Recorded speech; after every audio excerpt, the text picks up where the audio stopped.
I'm a bit online. But I am doing it for myself. Bulldoze that place without permits? Yes, but a lot of people avoid looking at town halls just because of how it's presented.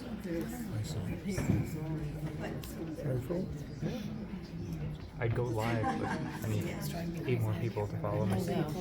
It's like, it starts with an F, isn't it? That guy? No, that guy that I know. Kevin, are you ready for us to get started? Would you rate this? I'd like to call the meeting to order. Please rise if you're able and join me in the pledge of allegiance. Which one? To the republic for which it stands, one nation, under God, indivisible, with liberty and justice for all. Please call the roll. The end? Present. Present. Thank you. I move to approve the minutes of the regular town board meeting that was held on October 28th, 2025. All in favor? Aye. Madam Clerk, would you please read the communications?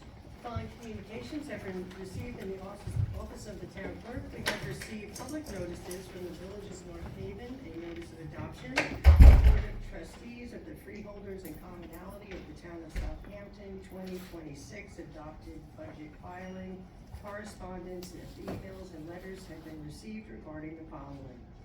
Cannabis development on Route 27, CPF designation of Coxabon Field, Sagaponic. Notice of intent to sell number 604 Airy Way in East Quad. Proposed change of zone application for Mariner Housing LLC, Matrix Path, Southampton. Bidding request for proposal received on October 29th for a bid for activity vehicles. And that concludes the communications for this meeting agenda. Thank you. Well, that brings us to the public hearings, and there are 7. So, Madam Clerk, would you please read the notice for the first public hearing? Public hearing number 1, to consider amending Town Code Chapter 8, Budget, to override the tax limit established by General Municipal Law, Section 3-C.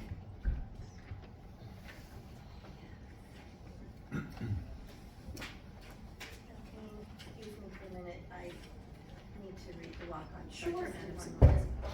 I do have some walk-ons that I'd like to add to the agenda. The first is Town Board Resolution ID number 51504 to amend the 2025 adopted budget for emergency school meal assistance. The second is Town Board Resolution ID number 51509 to authorize the supervisor to execute a contract with the Long Island Community Foundation for Feed the Need program. The third is Town Board Resolution to ID number 51520, which is the warrant number 21. And the fourth walk-on is Town Board Resolution ID number 51533 to authorize the commencement of an enforcement action seeking injunctive relief and other relief against appropriate parties in Suffolk County Supreme Court relating to the use and occupancy of 1533 County Road 39, Southampton, more particularly described on the Suffolk County tax map number as indicated. I move to add those walk-ons to the agenda. Second. All in favor? Aye. Thank you for your patience. Kathleen, please come back. Thank you. For the record, Deputy Town Attorney Kathleen Murray. Good afternoon, Madam Supervisor and members of the Town Board. This is the second public hearing as it relates to the proposal to override the tax cap. As you know, the property tax cap establishes a limit on the annual growth or increase of property taxes levied by local governments and school districts up to 2% or the rate of inflation, whichever is less. By its terms, the tax levy cannot exceed the cap unless 60% or a majority of this town board approves such an increase by a duly adopted local law pursuant to General Municipal Law, Section 3C. I'm happy to answer any questions that the board may have.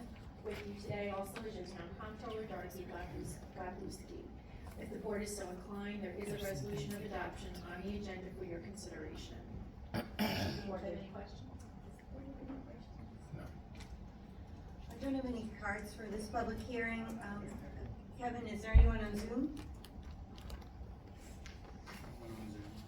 I do want to say this is something that is not something that the town does lightly and would really considered the implications of this, but as Kathleen mentioned, the rising costs of healthcare and pensions, the need to create new positions and fund salary increases to retain employees, to put funds in the operating budget to fund infrastructure repairs such as paving and drainage. It's all necessary to create a sustainable path for the future of the town. All right, so if there's no other comments, then I move to close the first public hearing. Second? All in favor? Aye. Madam Clerk, would you please read the notice for the second public hearing? Public hearing number 2, to consider any increases proposed in the maximum amount to be expended annually in the town of Southampton Special District. Thank you, board members. This is also our second public hearing pursuant to New York State Town Law Article 12A. This public hearing is to consider public comments as it relates to any increases proposed in the town's special district budgets for 2026. Both myself and your comptroller are here to answer any questions you may have. And again, if this board is so inclined, there is a resolution of adoption for your consideration on the agenda later today. Thank you.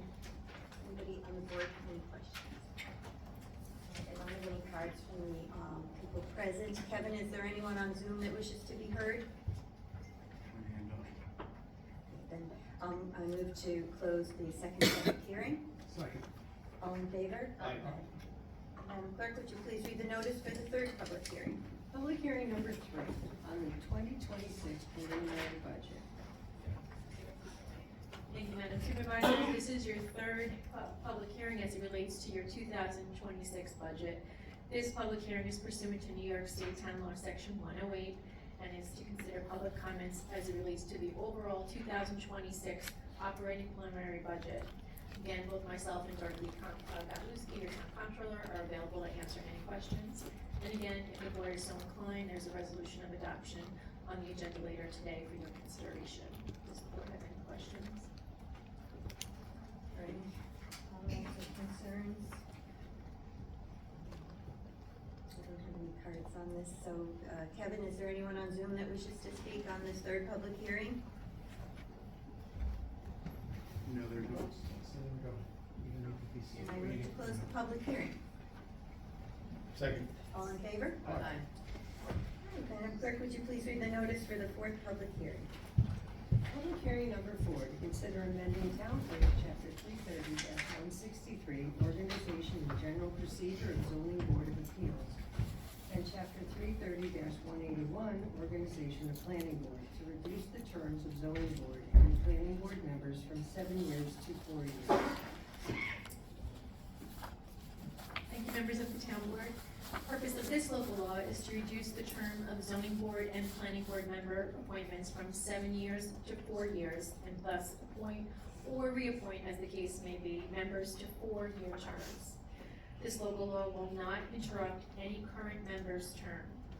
You may recall that you saw this law earlier in October. Since then, an initial version has been revised to keep the stagger of appointments in place as much as possible, which addresses concerns from both this board as well as your planning board. By way of this amendment, and to the extent necessary, this local law shall supersede New York State Town Law Section 267 sub 5 and 271, pursuant to Municipal Home Rule Law Sections 1012A1 and 1012D3, to establish terms that are less than 7 years. We have received correspondence from the Suffolk County Planning Commission noting that this is a matter for local determination, and your planning board has indicated its support for this change. If the board is so inclined to close the public hearing, there is a resolution of adoption on the agenda later today for your consideration. Does the board have any questions for me? No, just want to thank you for pointing out that the planning board did have a concern about the staggering, which is why we pulled the resolution and you reworked it. Thank you very much for your help on that. And so now there will be rules in place for the stagger, so not everyone will come up for reappointment at the same time. I don't have any cards for this public hearing, but Kevin, is there anyone on Zoom that wishes to be heard? I have one hand up. Okay.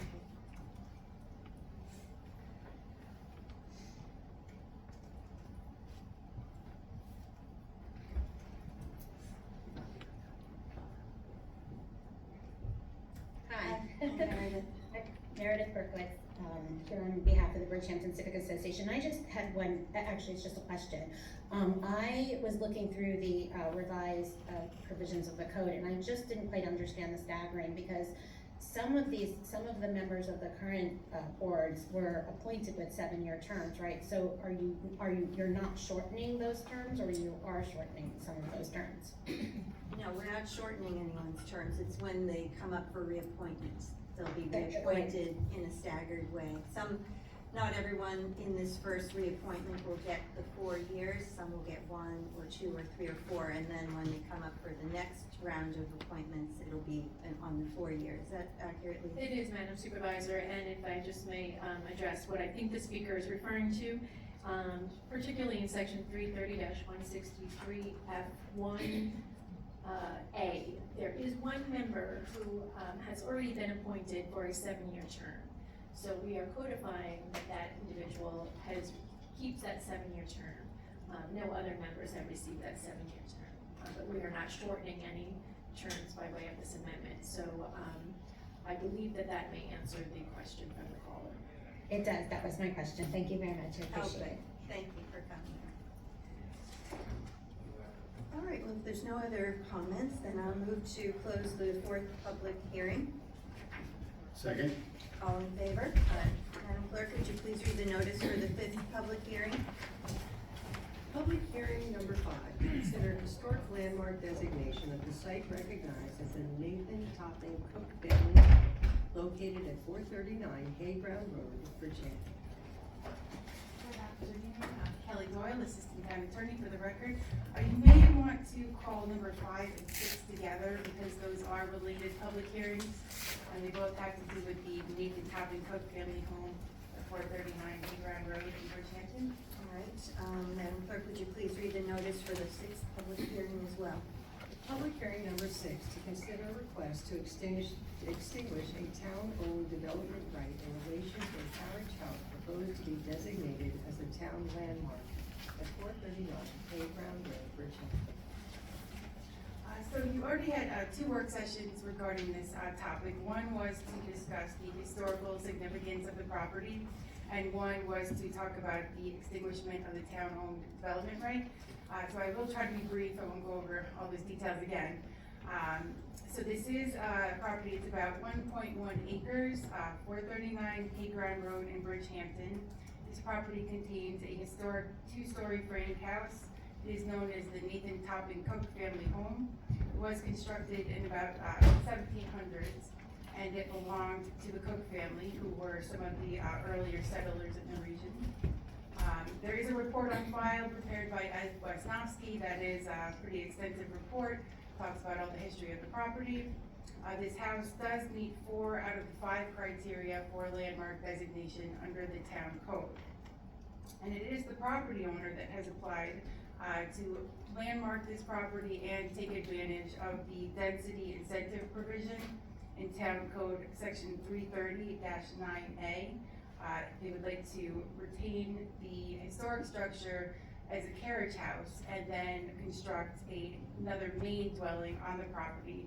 The new main dwelling would meet all of the setbacks pursuant to the code, except that the Zoning Board of Appeals did grant a variance for the lot size to allow a size of 47,545 square feet, where a minimum of 60,000 would have been required for the principal dwelling and the carriage house.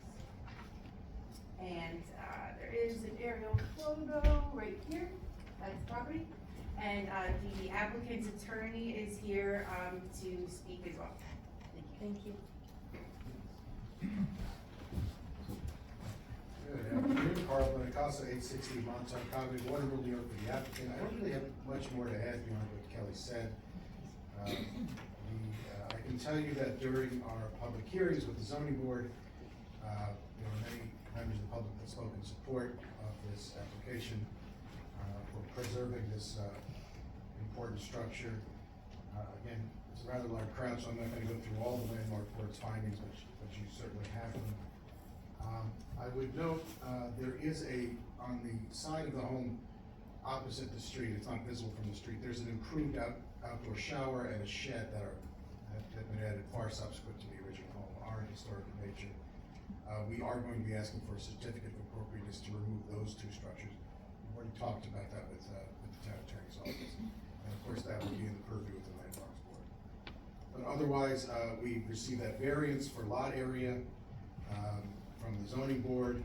We've met all the conditions for landmarking and under the town code.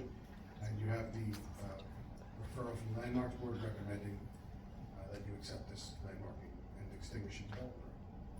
I have nothing more to add. If you have any questions, I'm happy to answer them. Thank you. Does anyone have any questions for Carl? Thank you, Carl. Thank you. I don't have any cards for this public hearing, but Kevin, is there anyone on Zoom that wishes to speak for public hearing number 5 or 6? I have one hand up. All right, thanks. Bring them on.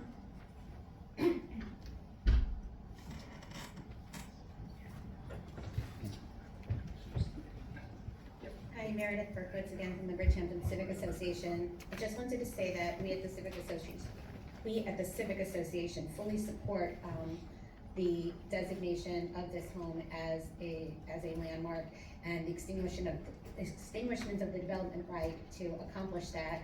We want to thank this board very much for your efforts to support historic preservation of our homes in Bridgehampton, and also thank you to the owners for all of the efforts to make sure that this house was in fact preserved for the future. Thank you very much.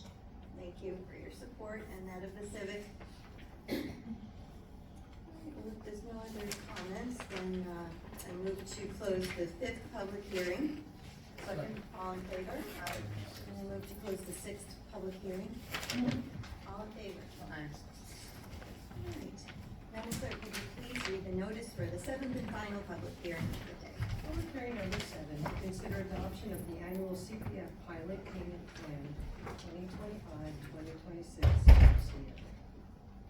Good afternoon, Madam Supervisor, Jackie Fenlon, Director of Community Preservation Department, and hello, council members. We are here before you today because we did set a CPF payment pilot plan, which we are proposing to stick with for the for the tax year of 2025 and 2026. This is a property, this is essentially making districts whole. So this is school districts, fire protection districts, as well as ambulance districts. So this is to determine the lost property tax revenue from lands made wholly exempt as a result of their acquisition by federal, state, or local governments for the preservation of community character. This is defined in subdivision 4 of section 6480 in New York State Town Law, as well as section 140. This is for school districts and protection districts that show an extraordinary financial hardship.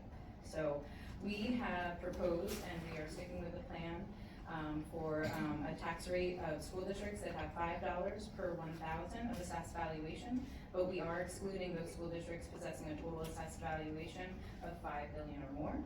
And this would apply to fire protection and fire districts and ambulance districts with a tax rate equal to 50 cents per 1,000 of assessed valuation. So that is what the town board has determined as an extraordinary financial hardship. So this is sticking with the districts that have already received funding. This was first established in 23-24. It carried through 24 to 25. But I do want to remind the public that this is a voluntary program that the town board chooses to participate in. And this is to help, offset taxes from property that's been removed from the tax rolls. So we are here if you have any questions. Thank you, Jackie. And as long as we're able to do so, the board is inclined to do this. We're very fortunate to have a healthy community preservation fund.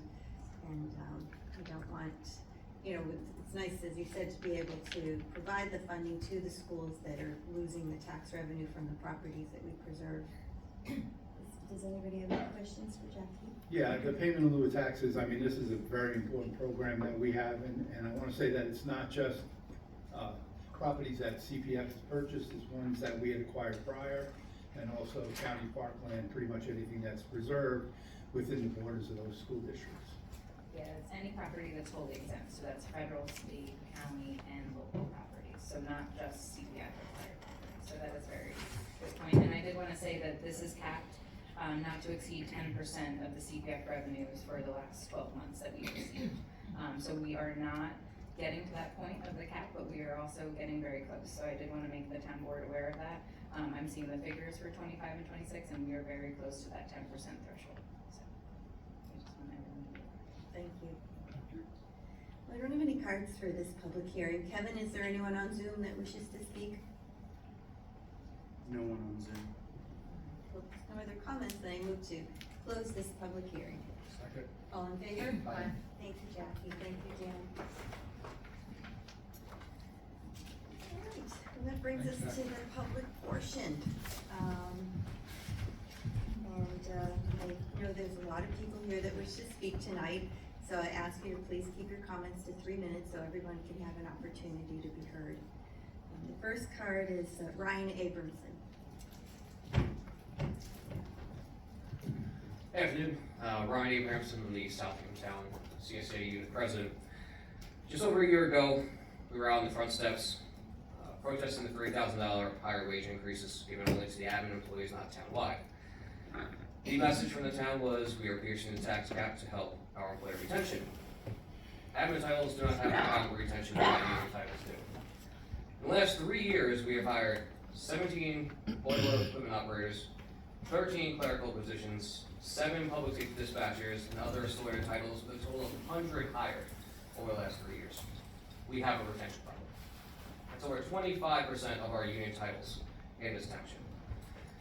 The supervisor came outside and stated, we took care of the admin this year, and we will take care of the union next year. Yet here we are a year later, and salary increases in the town board resolution 2025-1352, they're getting another $3,000 for 9 people. Mark Breaker, the deputy superintendent of highway, has been given $29,000 in increases since 2022. That's over $7,000 a year for one single position. Union employees have a history of being told the town has finite finances, but it's evident when it comes to the admin titles, money is always available. Now, council members, the CSA at every level, between us, the county, the state, we're all watching. All of your votes on every single one of these resolutions and what comes forward for us as well. 2026 could be a big year for us, for you alike, and our future with our employment in the town of Southampton. Thank you.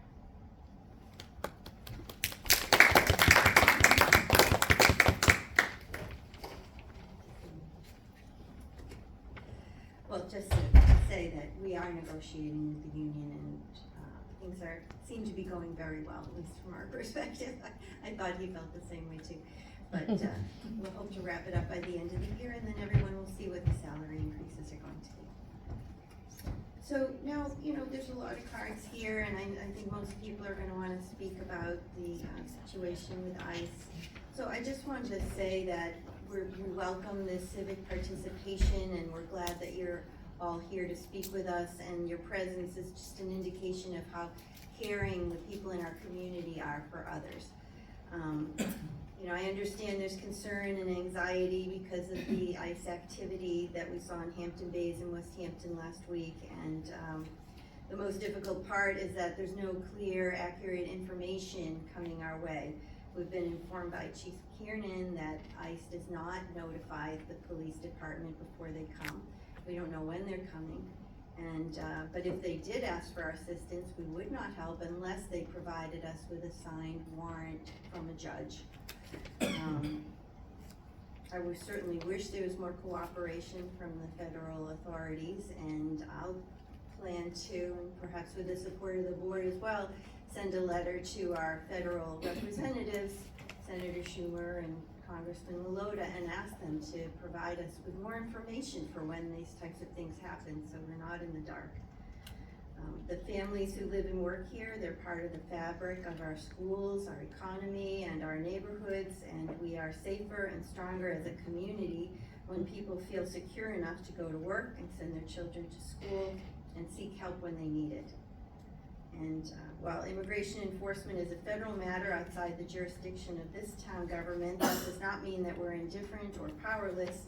We'll continue to do what we can, where we can, within the limits of our authority by supporting the families and sharing resources and working with community groups like OLA and SEPA Medure. So I just wanted to go on record as saying those things before we get started, and now you're welcome to all come up one at a time. I'll call the names and we'll have a few minutes for each Can I just jump in before that happens? on this matter. No, on what gentleman just said before. Oh, sure.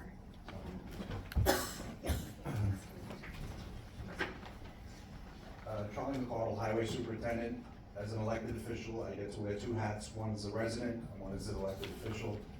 I just want to comment on, I've never heard in my career, over 40 years of being involved in labor, has anybody actually stood up here while they're in secret negotiations to discuss what's going on in negotiations. Totally out of line, totally wrong. And to defend Mark Graber, everyone on this board knows what he does. And for years, the position was underfunded, and currently it's being funded, and he does a great job. That's all I have to say. Thank He you. does a great job. Thank you, Charlie.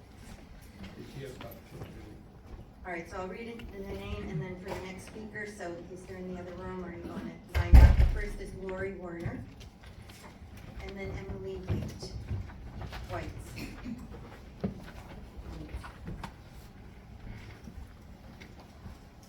Good morning. I know some of you. One question was answered to me that the police did not know. I had the worst experience. I'm a 53-year resident of Hampton Bays. And I had the worst experience a week ago that I could ever comprehend.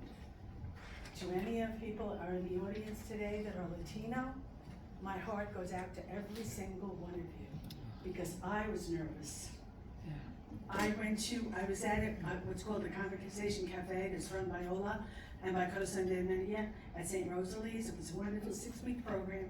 I speak Spanish, not fluently, but the goal was to practice my Spanish, improve my Spanish, and Spanish women and men that were there would do the same thing conversely. It meets every Wednesday at 11:40. We were there last week, and it was canceled. It was canceled because they said ICE was in West Hampton. And they said they thought they were on their way. I'm going to talk fast because I'm going to say what happened to me.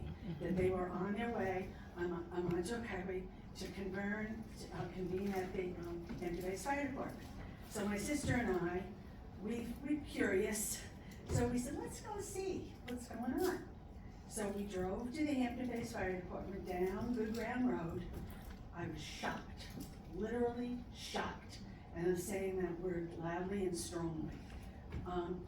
We went in and we counted 8 cars, SUVs, more like almost SUVs, a lot more coming, and they were all parked there. They were all getting out of their cars and going into their trunks, and we were there, no further than where you are, and they were getting out of their trunks, and they were taking out bulletproof vests and guns, and I mean big guns. They looked like handguns. I mean, they were gigantic.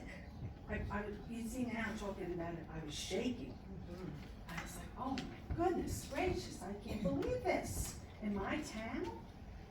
So there was one man, he looked a little like he had some humanity in him, and my sister rolled down the window, and she said to him, if you have any humanity in you, this must be a hard job.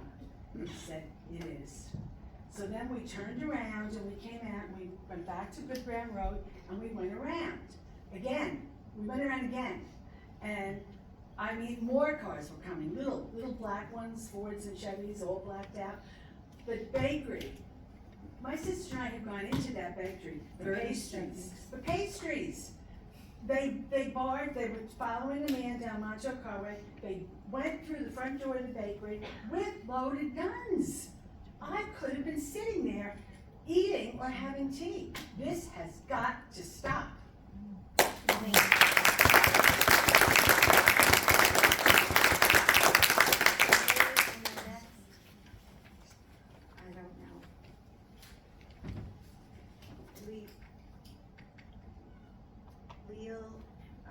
OPP, looks like the last. Oppenheimer. Oh, thank you.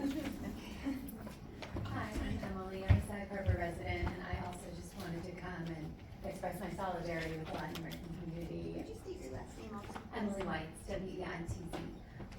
I went to West Hampton last week when I heard that the ICE raids were happening there, and went to the first location and it was calm, Panera Bread, everything was normal. Went to the second location and it was calm, and I was almost thinking, maybe it's nothing, maybe this is actually gonna be okay. And then I went to the third location, the second 7-Eleven in West Hampton, not the big one, but the second one, and I pulled in and there were 6 or 7 ICE vehicles there, different vehicles, not official vehicles, but a bunch of ICE agents standing around in a circle, and a few civilians standing and filming. And so I got out and I just wanted to bear witness. And so I started filming too, and didn't really know what was going on. Heard some people saying, why are you doing this? Why are you doing this to our community? And I'm just watching, and then I realized that there were people in one of the vans, and they loaded them into another van. And before my eyes, they took them away, these people who they had no probable cause, and they took them, and then I stood there waiting for another hour to see if they would do anything else, and these ICE agents were just standing around talking. But every time we tried to reach out and ask them something, it was as if we were not there. And I've worked with the local police in many different ways over the years, as a journalist, as a resident, and we have always had a really trusting relationship. I know Ola has always had a great relationship with the local police department, and I know that it's a really hard time to figure out where our power is, but we can't let this happen to our community.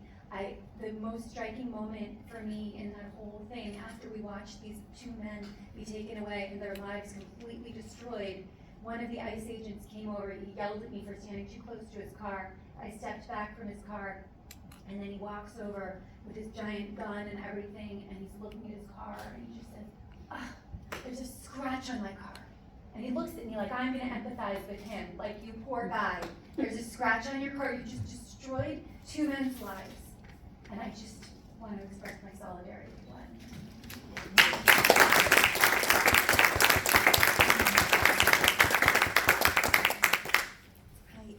Hi, and then next is Hope Sandro. I'm Leah Mason Oppenheimer.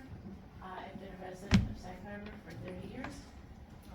My husband's the local physician in Sag Harbor. I've been a teacher, educator, head of the Hebrew school, you name it, I've done it. I'm now a social organizer and educator at a children's museum. I've worked and organized with the Latin community for the last 15 years. I've watched a whole group of kids and families grow up. I'm now working on college prep programs, mental health programs, early literacy programs, and other stuff, lots of stuff. We run a food pantry as well to support working families. I have to tell you that something is often forgotten about these people. We're citizens. The children are all United States citizens, probably 90%. A letter is more with great respect that you will write that letter. A letter does not protect those children. I don't understand why the local school districts haven't been invited to this meeting. I don't understand why there isn't a concert of town officials working together to protect these children. I walked into my writing class, which is taught by Mary Ann Callender, who used to work at Canios. And we sat down with the teens in her class, and I said, what's the hardest thing about ICE right now, being here for you? All of them are citizens, these kids. All of them are straight A students. All of them are going to go to very good colleges. The kids to a person said, it's because we worry about our families all day. We don't know if they'll be home when we get there. And of course, clearly this is a somewhat exaggerated fantasy, and they are 16, 17, and 15. But it's real to them, and it's real to their parents. And most of their parents have plans of how the kids will manage if they get deported or if something happens and they're separated for a while. But a plan just makes it worse in some ways and better in others. And you know what the saddest part of this is so often with these kids, I've seen a year of anxiety turn into a depression, and a depression turn into school absence, or pregnancy, or some other form of horrible acting out behavior. And you know what, guys? There's no mental health services here to pick up the pieces. It's all of us, we step in here, the schools when they can, pick up the pieces, and we can't do a very good job. So guys, if you really wanna help these families, step forward and start fighting for more services in Hamptons. Here, here. Thank you.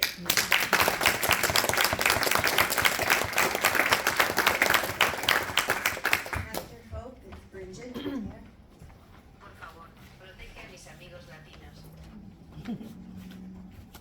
It's great to see our community come together to have this really important discussion.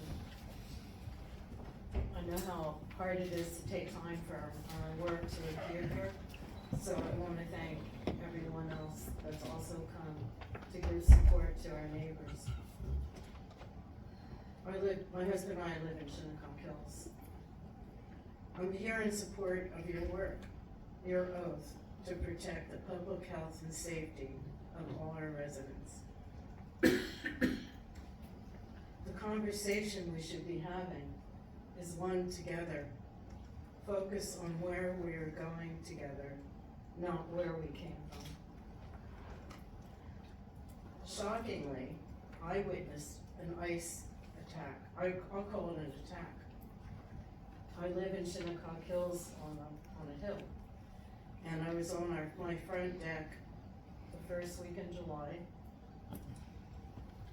There's, I guess, 100-year oak trees surrounding me, coming up from Montana, and so there's no visibility to anything below that. And suddenly, 3 Black Hawk helicopters appeared from behind the trees, as close as I am to you. And it reminded me of that film, Apocalypse Now, when, you know, the scenes with the helicopters. And it was so terrifying. All I could think of was, what, were they gonna shoot me? What are they doing in my neighborhood? Right off Montauk Highway, you can't see it from the road. They had guns mounted on the helicopters. It was terrifying. I ran in the house and I called the police, who said they didn't know what was going on. And they suggested I should call the Coast Guard, which I did. And the Coast Guard said it had nothing to do with them and that they would call me back. And they did call me back, which surprised me, and said it was the federal, they were federally mandated to be there. It had nothing to do with anything local. And it's really shocking that that can happen without any of you knowing. 30 seconds. Or any of the other authorities knowing. And what defense would I have if they started shooting? None, because I wasn't prepared for it. Thank you.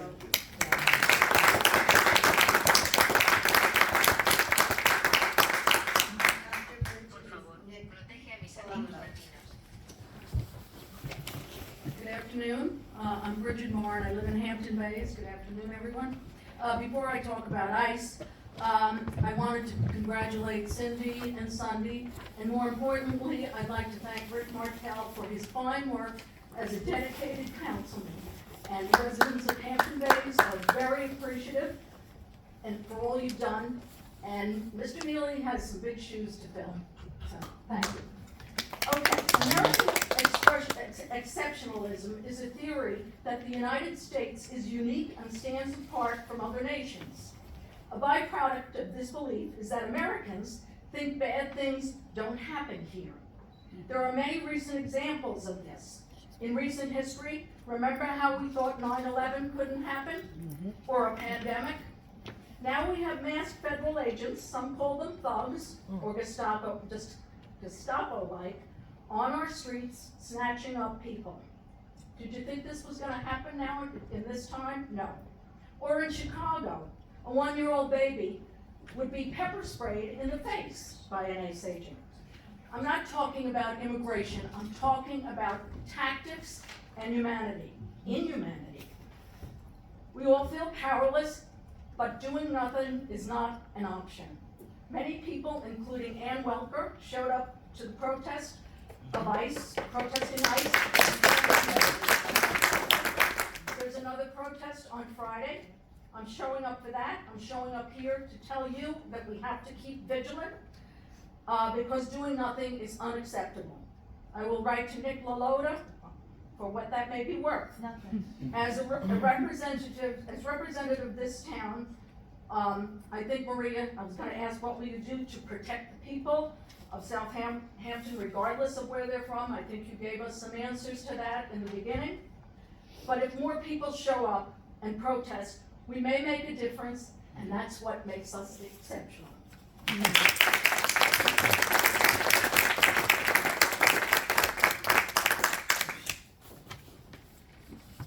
Bridget, did you want to tell exactly where the It's rally? in West Hampton, I think Sunset Avenue, starts at 8:30 to 10:30. Across from the firehouse. I just wanna speak to that point, and that is that these are our volunteer first responders that are there to protect our community. And they had absolutely nothing to do with what happened. They were so upset that the community came out and protested the fire department. And say what you will, the sign said, fire and ice don't mix. They cannot keep federal agents from public property. They had nothing to do with it. And it hurt their families to see their loved ones who go to work every day to serve the community protesting. And I would just ask, everyone has the right to protest. I wholeheartedly agree with what you want to do. I would just ask that you not do it at our local fire departments, because those people are there to defend the community. They don't ask what anybody's immigration status is, and they just want everyone to know that they had absolutely nothing to do with it, and it did upset them that they felt they were being protested. So I just wanted to point that out. Thank you, Cindy. Cindy, And after welcome to Nick, it's firefighters. Jonathan Haynes. Supervisor and council members, thank you for taking the time to hear me and others. My name is Nicholas John Palumbo. I currently reside in Ridge, but I work in Southampton, and my daughter attends OLH. I am a U.S. Navy veteran. I served from 2004 to 2010, and had 4.5 years on the USS Springfield, a submarine based in Groton, Connecticut. In that time, I was deployed twice. I got to see the world. I got to experience the culture, faith, and perspective of others from around the world. I experienced those experiences grew my love for this country and what it stands for. In this country, all people have a voice, and we stand up for those who are too weak to stand up for themselves. I was on shore leave in Bahrain, UAE during the 2008 presidential elections. I was surrounded by Bahrainians when Obama was declared the winner. I experienced their overwhelming joy with the results. Tears, right? These people would not be directly affected by who was the president of the United States. At that time, I couldn't understand why they cared, but over time I did grow to understand. I grew to understand that the path America takes is the path the world takes. That brings us to today, and the path we're on. The path of hatred and retribution, the path of lies, deceit, and half-truths. First, there are masked men who refuse to identify themselves in a meaningful way. How are we supposed to recognize their authority? No name, no badge, no organization, just a generic Velcro police patch that I can buy on Amazon for $20. Second, and I quote, "It appears as though they came to execute warrants." Police chief. It appears, did they or did they not? It's your guys' job to know that. I understand our local police can't do much. You can monitor, you can investigate, you can document, and you can ensure the safety of this community. These men and women of ICE are using the color of law to trample the rights of all people.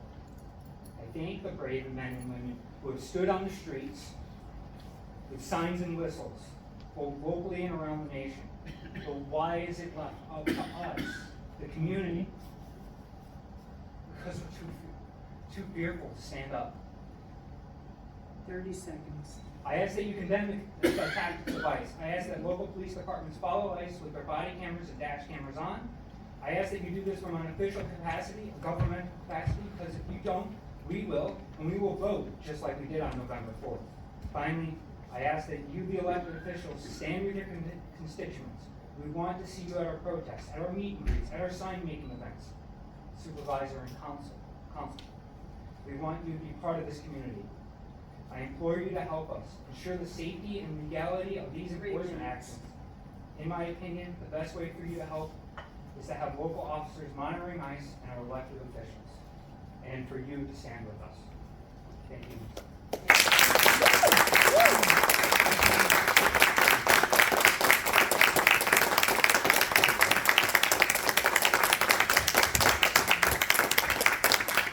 After Jonathan speaks, it's Sacred Neff. Good afternoon. My name's Jonathan Haynes. I live at Hampton Bays, which was invaded by ICE, Trump's private army. They claim that they were carefully targeting the worst of the worst. Illegal aliens with extensive criminal records and so on. ICE themselves reported after the fact that of the 8 people they picked up at Hampton Bays and West Hampton Beach, only 2 had any kind of criminal records. And again, according to ICE itself, this is about their average success rate with these arrests. What they were doing was not targeted. It was a dragnet at 7-Eleven and Dunkin' Donuts, just picking up people who looked like they might not be around here, who were peacefully trying to get to work. The point of the exercise, of course, is not efficiency. I think there are 3 points. One is simply to terrify a large part of our community, which they're doing very successfully. Another part of it is to divide our community by demonizing our neighbors and who are indispensable to the functioning of our economy and are day by day becoming more integrated in the community. The third thing they're doing is normalizing the spectacle of masked armed men in our streets, violating the constitutional rights, the due process rights of everybody is here. They're presenting a brutality, a spectacle of brutality and bigotry.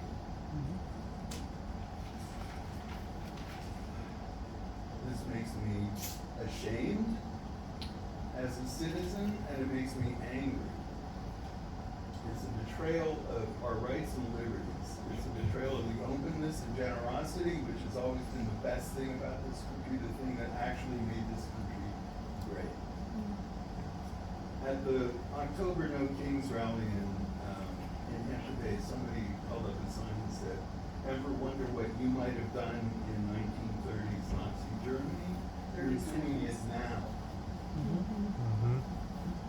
So, finally, in response to comments from the board, there was one person at the demonstration in Hampton Bays the day after the raid, holding up a sign that said, "Fire Enough Something." That was the only reference to the fire department.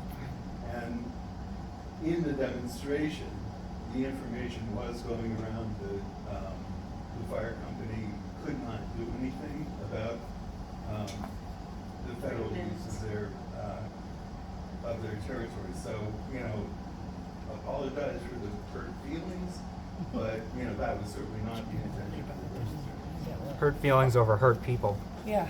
Yes. And families. And in response to Maria Moore's comments at the beginning, thank you. You said a whole lot of my remarks because you said so much of what I was going to say. Yes. But I'm not sure a letter requesting more cooperation from ICE is what's called for. I think what's called for is our elected representatives and everybody from the schools and stands together to say, you are not welcome. This is not what we want.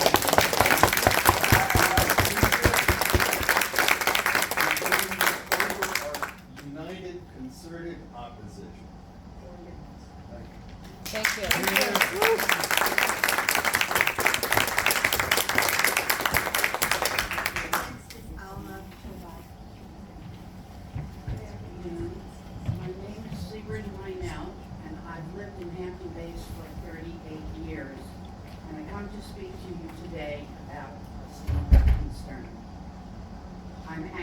with PEER, which is called Progressive East End Reformers, since 2015. We have over 600 members, followers, and 100% of us want ICE out of the community. Hampton Bays is not your typical Hamptons. It's made up of hardworking, year-round residents. People who want good schools and affordable housing so that their grown-up smart kids can remain in this beautiful area. Many of the East End jobs involve serving our wealthy summer residents and tourists. Because there's such a need for people to work out here, we have attracted a very big immigrant community, many of them. As an educator, I have the joy and responsibility of teaching immigrant children in my diverse first grade Tuckabo classroom. I got to know their parents and learn a lot about their customs and foods that they brought from their homelands, mostly from Central and South America. And they came here to an unfamiliar country, and what bravery they had, leaving poverty, wars, and oppression, and struggling to get here anyway because I'll go on to that. Many of these people have lived here a long time, and they're good neighbors, very receptive when we offer friendship. But things are changing now. I won't go into the reason except to say that U.S. immigration policy is a mess and overdue for reform. We're not getting reform. We're getting violence, lawlessness, cruelty, and destruction of our democratic institutions, which were created to reflect our values and the laws in our Constitution. I refer to ICE, who came to Southampton, to our Southampton communities like stormtroopers. Armed agents in masks pouring out of a caravan of vans in Hampton Bays and West Hampton last week, grabbed and disappeared people of color. No questions asked, no judicial warrants displayed, no humanity shown. This is all happening in front of our children, who are frightened and confused and crying out for someone to take their little hands. I can't believe what I've seen, and I refuse to turn away. Now I'm here before my local government to demand that you look with clear eyes at what's happening. They say that all politics is local, so let's start with this town. I'm asking you to make a stand, not lip service, real action, and let ICE know that they do not belong here. Yes, it requires courageous citizenship. I've been active. Many of us are out in the streets and on social media. We have your backs. Don't let your community down. There is too much at stake. In times to come, some will say, I didn't know. Today, you have to pay attention. Thank you very much.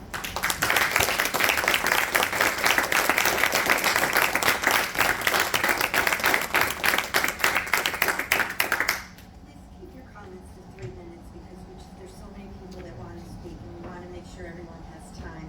After Alma, it's Joanne. Good evening.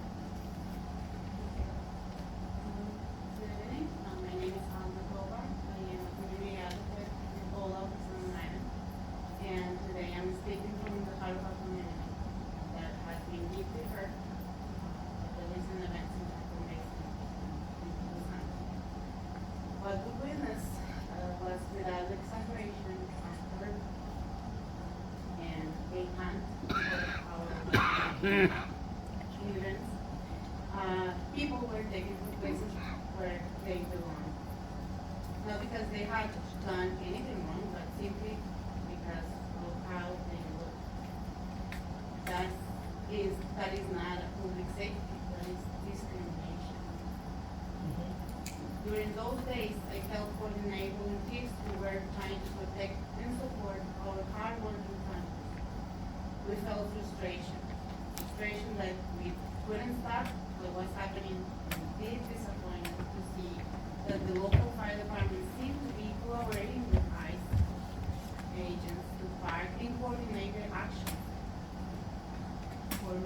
trust.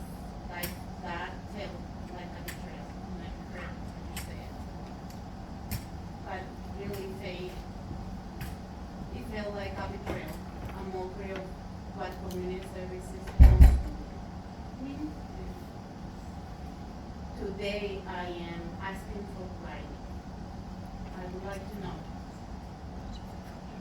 what role our local authorities play, and what role they will or will not play in the future in operations like this. And we don't want politics or empty statements. We deserve transparency, justice, and respect. As a member of our community and as an advocate, I need to know,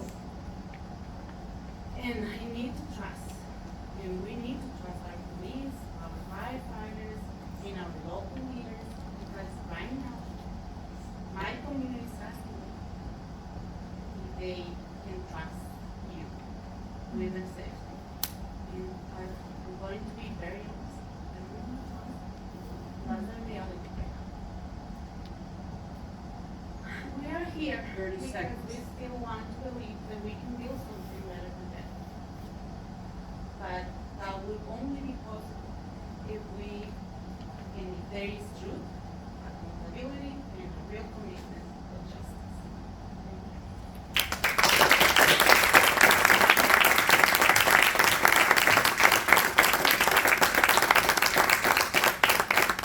May I pass because I'm actually here to talk about something other than ICE? Sure. Come back to me. Adisa Curto and then Mike Anthony.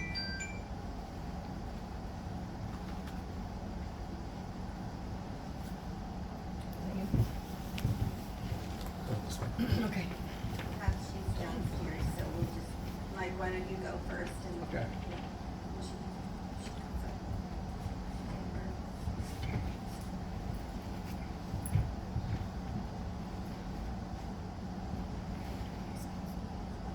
She comes up. Mike Anthony, West Hampton.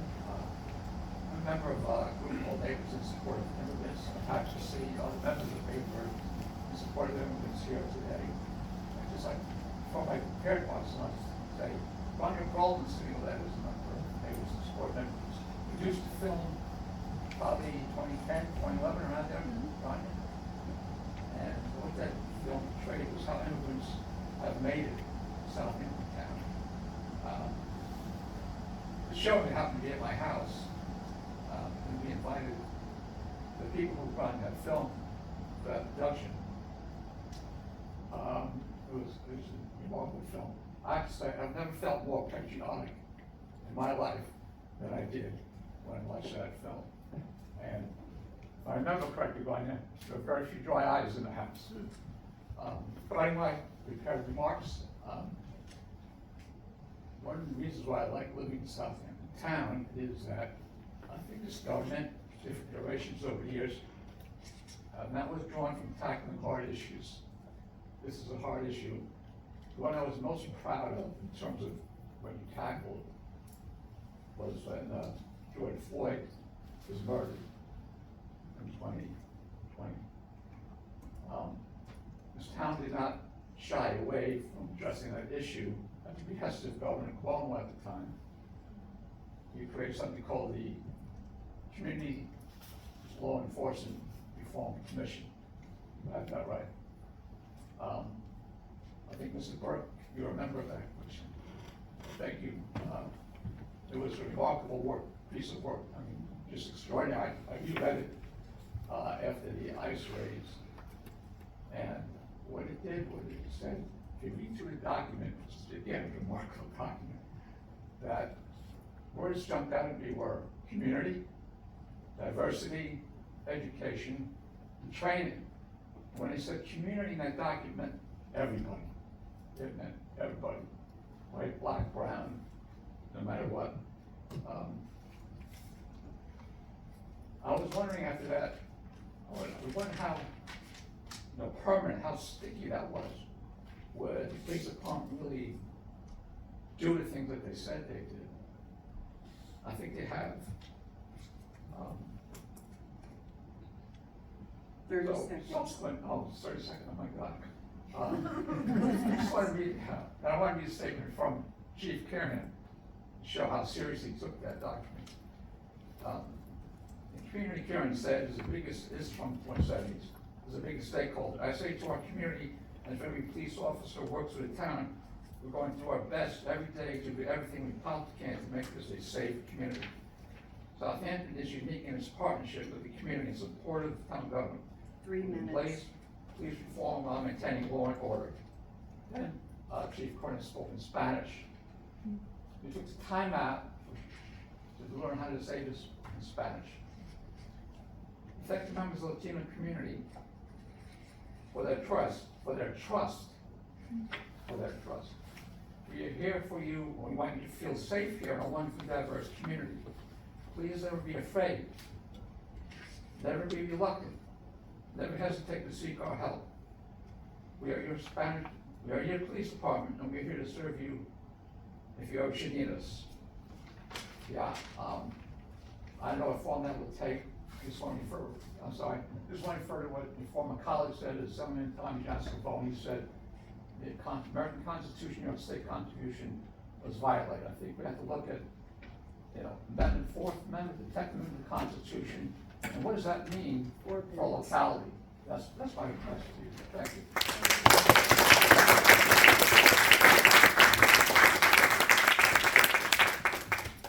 So did Adisa Couto come up? All right, I'll refer to side. Vanessa Rojano and Maggie, next is Maggie McClung. After Vanessa.